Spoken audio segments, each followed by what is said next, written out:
Israel के कौम का एक आदमी था मूसा अलैहिस्सलाम की कौम का, जो कि 99 कत्ल कर चुका था। बस मैं इसी वाक़े को बता कर अपनी बात को ख़त्म करूँगा। वह 99 लोगों का कत्ल करके चला था। उसके दिल में आखिर एक दिन ये ख्याल आया कि मैंने बहुत जुल्म कर लिया है, बहुत लोगों का कत्ल कर दिया है। अब मैं चलूँ ज़रा क्या कहते हैं किसी आलिम दीन से या किसी बुज़ुर्ग से मिलूँ और उससे पूछूँ कि मेरी तौबा होगी कि नहीं होगी। मैंने 99 लोगों को कत्ल कर दिया। वो एक बुज़ुर्ग के पास गए, एक दीनदार आदमी के पास, कहा चचा क्या मैंने इतने लोगों को कत्ल किया है और अब मैं चाहता हूँ कि अल्लाह से के सामने गिड़गिड़ाऊँ, अल्लाह से अपनी तौबा का अल्लाह के सामने तौबा करूँ, क्या अल्लाह मेरी तौबा कबूल करेगा? तो बेचारे वो इतना जानकार तो नहीं थे, इबादत गुजार ज़रूर थे, लेकिन उन्होंने कहा कि नहीं, अब आप तो इतना जालिम इंसान हो, आपकी तौबा अब कबूल नहीं होगी। तो उस आदमी को फ़ौरन गुस्सा आया, उसने तलवार निकाली, उनका भी गर्दन उड़ा दी, उनकी भी गर्दन उड़ा दिया। कहा कि चलिए अभी तो 99 थे, अब 100 पूरे हो गए। अब वो धीरे उसके दिल में फिर ये ख्याल जाग रहा था कि नहीं अभी मैं आगे बढ़ूँगा। वो और आगे चला तो एक आलिम दीन से उसकी मुलाकात हुई, एक आलिम दीन से उसकी मुलाकात हुई। तो आलिम दीन के पास गया और कहा कि मैं ऐसे ऐसे मसले से आया हूँ और मैंने इतने लोगों को कत्ल किया है, क्या मेरे लिए कोई बख्शिश का ज़रिया है? क्या मैं अल्लाह के सामने तौबा करूँ तो अल्लाह मेरी तौबा कबूल करेगा? उन्होंने कहा बिल्कुल तौबा कबूल करेगा। अल्लाह तो उस वक्त तक तौबा कबूल करता है अपने बंदे की जब तक उसके जान में जान है। तो कहा फिर कैसे क्या कहते हैं हमारी तौबा कबूल होगी, क्या करना होगा? कहें कि देखिए अब तक आप बुरी बस्ती में बुरे लोगों की सोहबत में और बुरी मजलिसों में बैठते थे। आपको अपनी तौबा पक्की करने के लिए इस मजलिस को, इस बस्ती को, इस इलाके को छोड़ना पड़ेगा। तौबा तो आप जहाँ चाहेंगे वहाँ कर लेंगे, अल्लाह कबूल कर लेगा, लेकिन अपनी सोहबत को बदलेंगे तो उससे जो है आपके अंदर एक तकवा पैदा होगा। आप जब तौबा करने के लिए आ रहे हैं तो अपने अंदर तकवा भी पैदा कीजिए। तो ऐसा कीजिए कि इस बस्ती से निकल करके फुला बस्ती में चले जाइए, वहाँ पर अल्लाह वाले रहते हैं और वहाँ पर जो है दिन भर जिक्र अज़कार का काम होता है, इबादत लोग करते हैं, तिलावत करते हैं। ऐसा कीजिए आप उस बस्ती में चले जाइए, उन लोगों के पास रह करके वहाँ से अपने जो है नफ्स का तज़किया कर लीजिए। अब वो वहाँ से चला कि मैं जा रहा हूँ, अब इस बस्ती को छोड़ दूँगा, अगली बस्ती में जा रहा हूँ। बस वहाँ से कुछ ही दूर चला था कि उसको ठोकर लगी, गिरा, इंतकाल कर गया।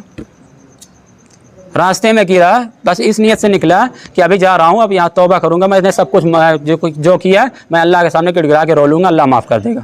बस यहाँ से कुछ ही दूर चला, ठोकर लगी, गिरा, मर गया जगह पे, फ़ौरन इंतकाल कर गया। और तब उसके बाद फ़ौरन 2 फरिश्ते आ गए, एक जन्नत का फरिश्ता आ गया और एक जहन्नम का फरिश्ता आ गया। जन्नत वाला फरिश्ता कह रहा है कि मैं जन्नत में लेके जाऊँगा, और जहन्नम वाला फरिश्ता कह रहा है कि मैं जहन्नम में लेके जाऊँगा। तो कहा जहन्नम वाले से कहा गया आप जहन्नम में क्यों लेके जाओगे? तो कहा कि इसने 100 लोगों का कत्ल किया है, सबसे बड़ा जालिम है इंसान ये है, और दुनिया के अंदर इतना जुल्म किया है, इसकी बिना पर मैं इसको जहन्नम ले जाऊंगा। तो कहा नहीं, इसने तो तौबा कर ली है। तो कहा वो कैसे? इसने तो तौबा की नहीं ना, इसने इरादा किया कि मैं फलां बस्ती में जा करके तौबा करूँगा, अभी तो तौबा की नहीं थी ना। तो जन्नत वाले फरिश्ते ने कहा कि नहीं, इसने ये नियत कर ली थी, पुख्ता नियत कर ली थी। अगर इसके अंदर पुख्ता नियत ना होती तो ये बस्ती अभी ना छोड़ता। इसके अंदर पुख्ता नियत हो चुकी थी कि अब मैं इस बस्ती को छोड़ के जा रहा हूँ, उस बस्ती में तौबा करूँगा। ऐसे दोनों फरिश्तों में लड़ाई चल रही। अल्लाह तबारक व तआला पूरा माजरा देख रहे हैं, पूरा माजरा देख रहे हैं। अब अल्लाह ताला वहाँ से तीसरे फरिश्तों को आसमान से भेजते हैं कि जाइए दोनों फरिश्तों के दरमियान जो है इंसाफ कीजिए। तो फरिश्ते ने कहा ऐ अल्लाह मैं उन दोनों के दरमियान कैसे इंसाफ करूँगा? दोनों तो आपस में बरहक है भाई, वो अपने लिए लड़ रहा, वो अपने लिए लड़ रहा। तो अल्लाह ताला ने कहा कि आप ऐसा कीजिए, जा करके उन दोनों के दरमियान में जाइए और वहाँ जहाँ पर उसकी लाश पड़ी हुई है वहाँ से आप उसकी लाश से दोनों बस्तियों को नापिए। क्या कहा? दोनों बस्तियों को जा कर के नापिए, जहाँ पे उसकी लाश है वहाँ से नापिए कि रस्सी रख के नापिए कि जो जहाँ से निकला था बुरे लोगों की बस्ती से, वह अगर उससे करीब इसका जनाजा है तो ये इसको जहन्नम में डाल देंगे, और अगर इसका जनाजा क्या कहते हैं जहाँ पर इसका जनाजा है यहाँ से अगर अच्छे लोगों की बस्ती के करीब है तो इसको जन्नत में डाल देंगे। हालांकि आता है किताबों में कि ये अच्छे लोगों की, अल्लाह वालों की बस्ती से दूर था जनाजा, और जो है बुरे लोगों के बस्ती के करीब थे। लेकिन अल्लाह ताला का फ़ैसला कुछ और ही था। जब क्या कहते हैं इस तरफ की बस्ती नापी गई, उसके जनाजे से बुरे लोगों की बस्ती को नापी गई, तो इस ज़मीन को अल्लाह ताला ने हुक्म दिया कि ऐ ज़मीन तू फैल जा। क्या कहा? ऐ ज़मीन तू फैल जा। ज़मीन फैल गई। और जब क्या कहते हैं उस तरफ अल्लाह वालों की बस्ती को नापा गया तो उस तरफ अल्लाह ताला ने ज़मीन को हुक्म दिया कि ऐ ज़मीन तू सुकड़ जा। ज़मीन सुकड़ गई। तो पता चला कि जब नापा गया तो सिर्फ इतना 3 से 4 इंच का फ़र्क हुआ कि अल्लाह वालों की बस्ती के करीब हो गए। तो वहीं पर अल्लाह ने फ़ैसला कर दिया कि इसको सीधे बिना हिसाब किताब के जन्नत में डाल दो।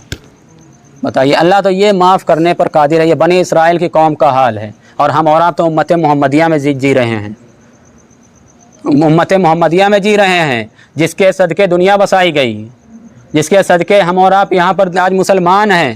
ہمارے نبی نہ ہوتے تو دنیا نہ بستی، گرچہ ہمارے نبی کو بعد میں بھیجا گیا، لیکن ہمارے نبی کے صدقے ہی یہ دنیا بسائی گئی ہے میرے بھائی.